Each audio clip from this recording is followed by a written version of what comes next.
Ya, assalamualaikum warahmatullahi wabarakatuh. Apa kabar rekan-rekan pembelajar dan adik-adik pembelajar? Mudah-mudahan kali ini kita semua dalam keadaan sehat walafiat.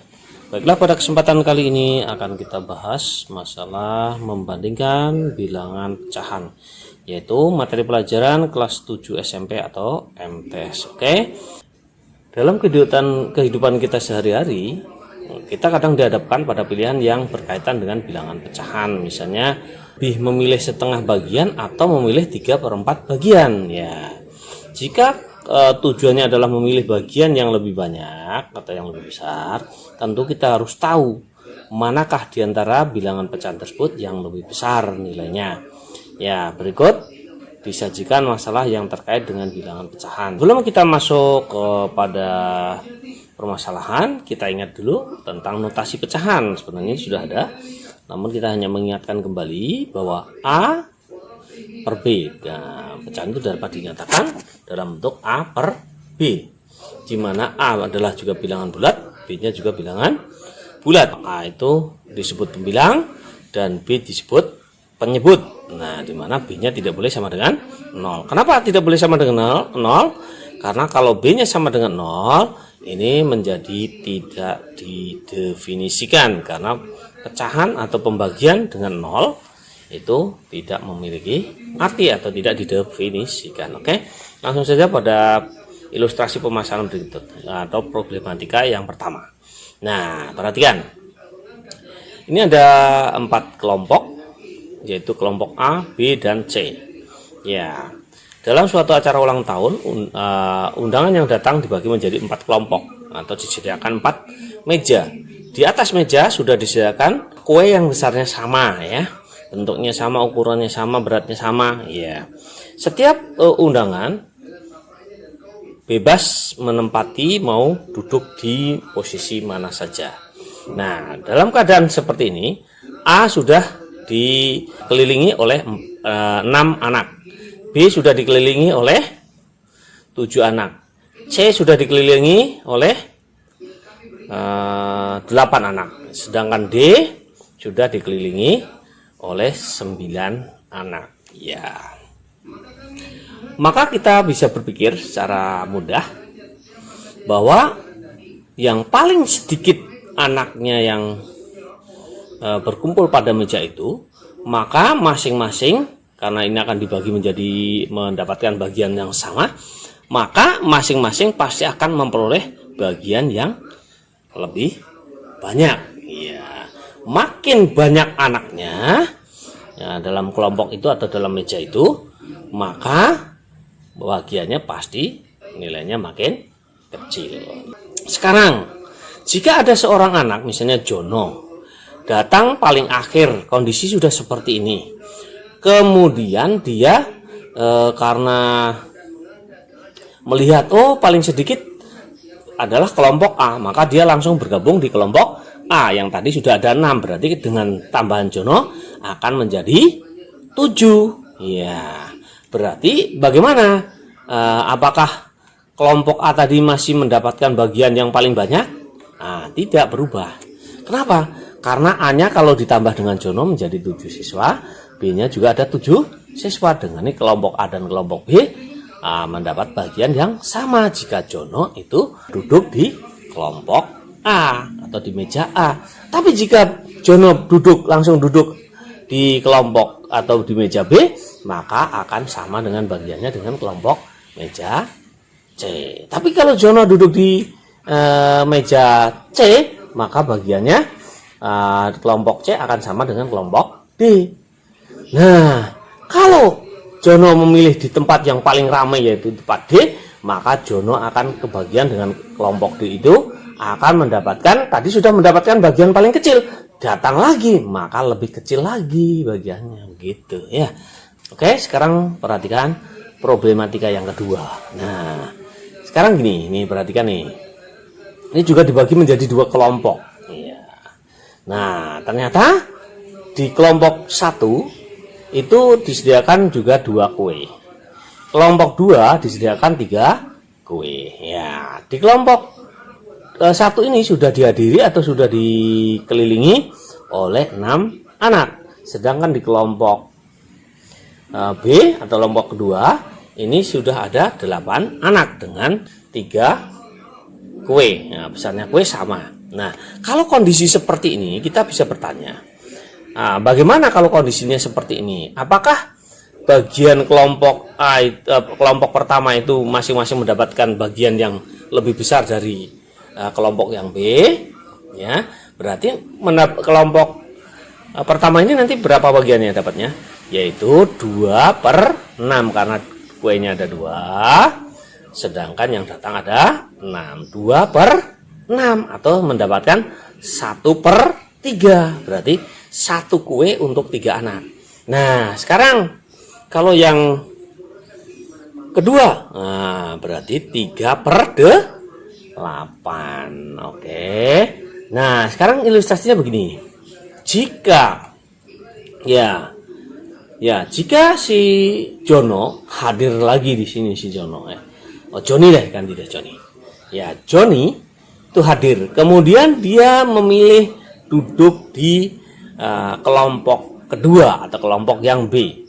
Nah, bagaimana bagian kedua kelompok itu masing-masing anak? Bandingkan bagian kelompok pertama dengan kelompok yang kedua. Kelompok 2 berarti sekarang ada 1 orang lagi, yaitu si Joni. Berarti bagaimana? Yang kelompok pertama berarti 2 kue untuk 6 anak. Berarti 2/6 atau 1/3 masing-masing bagiannya. Nah, sekarang kalau di kelompok kedua berarti berapa anaknya? Tadi sudah 8 tambah 1 dengan Joni berarti menjadi 9.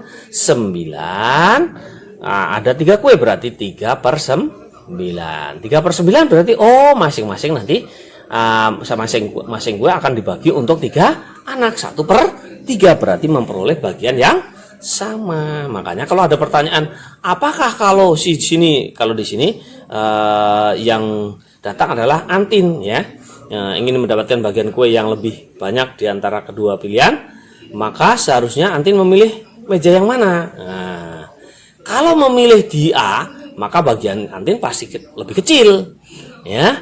Karena apa? Karena tadi belum datang saja sudah bagiannya 1/3. Sedangkan yang di kelompok kedua, kalau dia belum datang dan tidak bergabung di situ, bagiannya adalah lebih dari 1/3. Gitu. Jadi paling banter dia akan mendapatkan bagian yang sama 2 kelompok itu kalau dia duduk di bangku yang kedua. Gitu. Nah, kalau dia duduknya di bangku ke-1 malah mendapatkan bagian yang lebih kecil.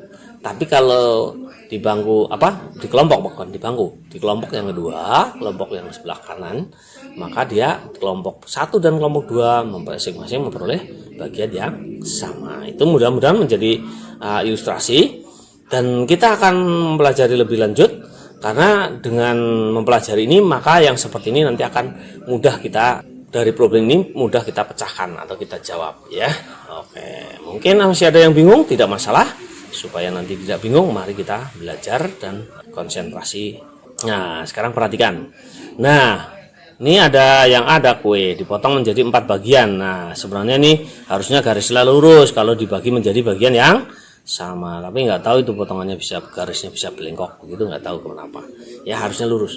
Ya, oke lah, dia bagi menjadi berapa bagian itu? 4 bagian yang sama. Jika diambil 1, maka masih tersisa 3 bagian. Berarti kalau kita tuh dalam bentuk pecahan, sisanya yaitu 3/4 bagian. Nah, sekarang yang kedua, perhatikan gelas ukur ya. Nah, gelas ukur di sini ketiga yaitu sampai yang ke-5. Nah, berapa bagian? Nah, berarti yang tersisa yang sudah tersisa ini adalah 3 bagian. Yang tidak ada yaitu 2 bagian. Berarti kalau seluruhnya kan 5 bagian.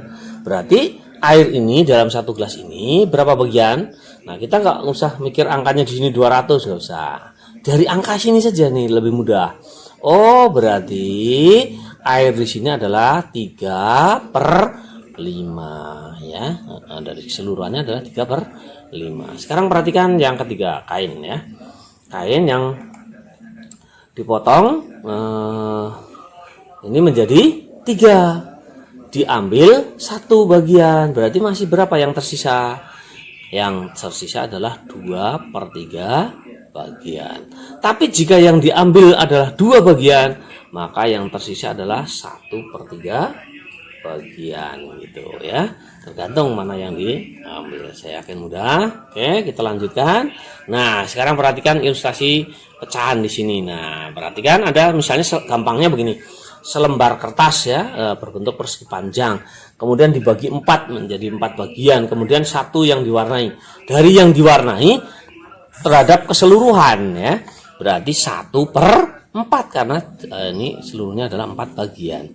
Nah, yang kedua juga berapa? Juga 1/4, jangan salah. Lihat segitiga. Segitiga ini ada satu yang warna birunya yang diwarnai. Seluruhnya adalah ada 4, 1, 2, 3, 4. Oke. Yang berikutnya. Sekarang lihat. Oh, ini satu lembarnya dibagi menjadi berapa? 6. Nah, dibagi 6. Berapa bagian yang diwarnai? 2, berarti 2/6 ya. Sekarang yang berikutnya.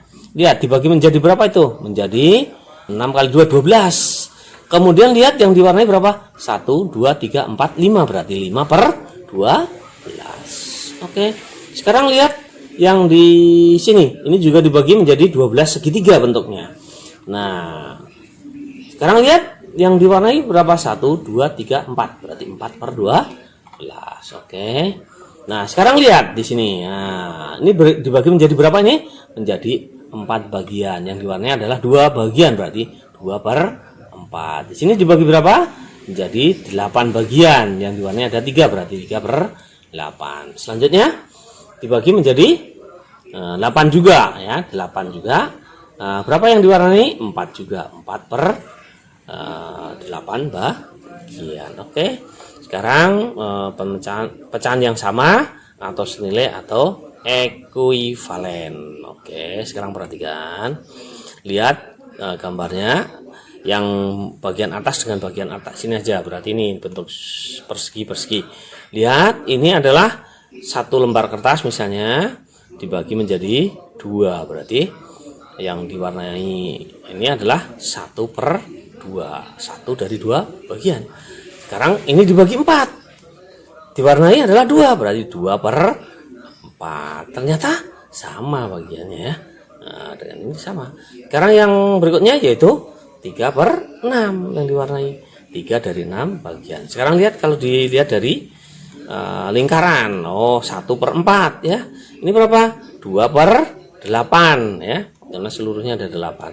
Ini berapa? 3/12. Oke, kita teruskan.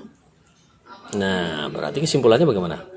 Jika kita punya untuk semua bilangan A, B, dan C adalah bilangan bulat dengan B tidak 0, D juga tidak 0 ya, penyebutnya tidak 0, maka pecahan A per B adalah ekuivalen atau senilai dengan C per D jika, nah perkalian silang, A kali D sama dengan B kali C, maka pecahan itu adalah pecahan yang sama. Coba lihat contohnya.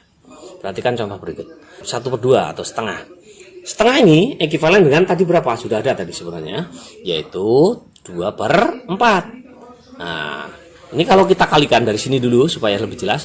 1 kali 4, 4. 2 kali 2, 4. Oh, berarti sama ya.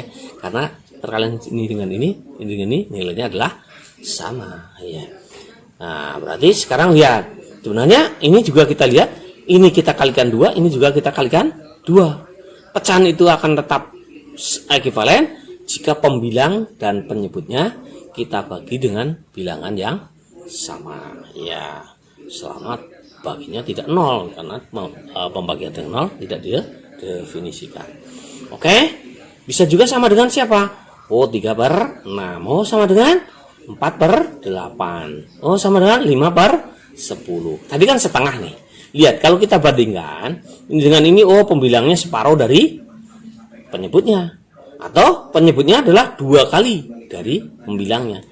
2 kali 2, 4. 3 kali 2, 6. 4 kali 2, 8. 5 kali 2, 10. Atau 10 bagi 2, 5. Nah, sebaliknya.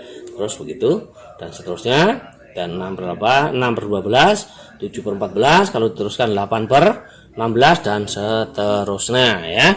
Bisa juga 1000 per 2000 atau 5000 per 10.000 atau dan seterusnya. Pokoknya pembilang dan penyebutnya selama pembilangnya separuhnya dari penyebutnya maka ekuivalen dengan setengah. Oke, sangat mudah ya.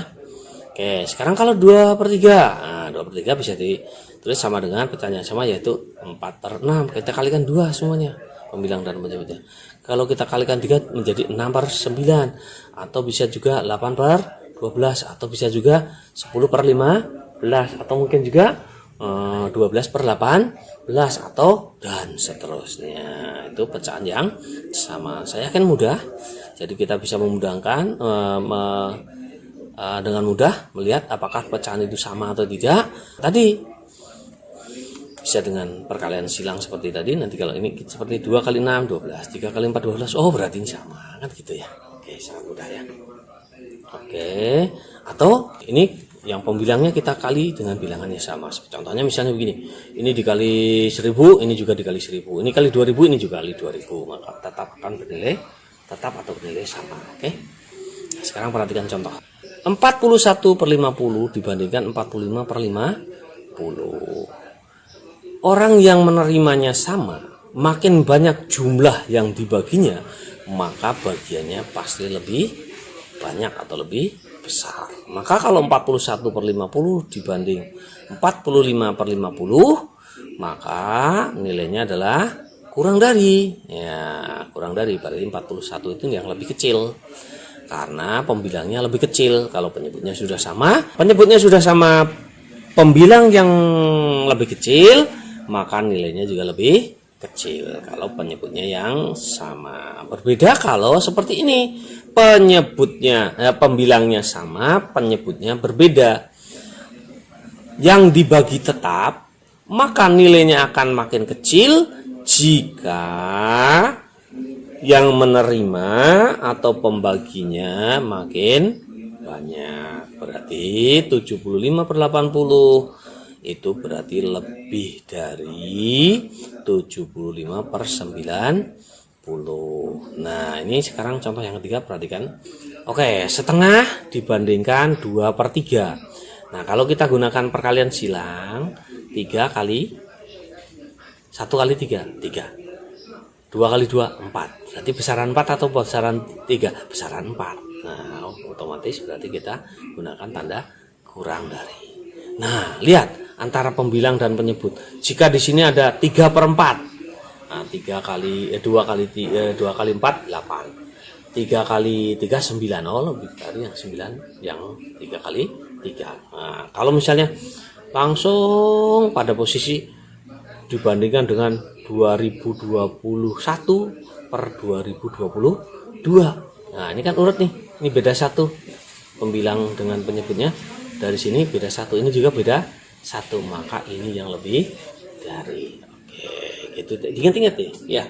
Karena nanti akan memudahkan kita dalam menjawab soal-soal. Oke, kita langsung lihat. Nah, latihannya hanya melengkapkan tanda saja. Apakah sama dengan, apakah lebih dari, ataukah kurang dari, agar menjadi pernyataan yang benar ya. Oke, itu saja. Silakan latihannya dicoba. Semoga bermanfaat dan Allah selalu menambahkan ilmu yang bermanfaat. Amin ya Allah ya Rabbal alamin. Wassalamualaikum warahmatullahi wabarakatuh.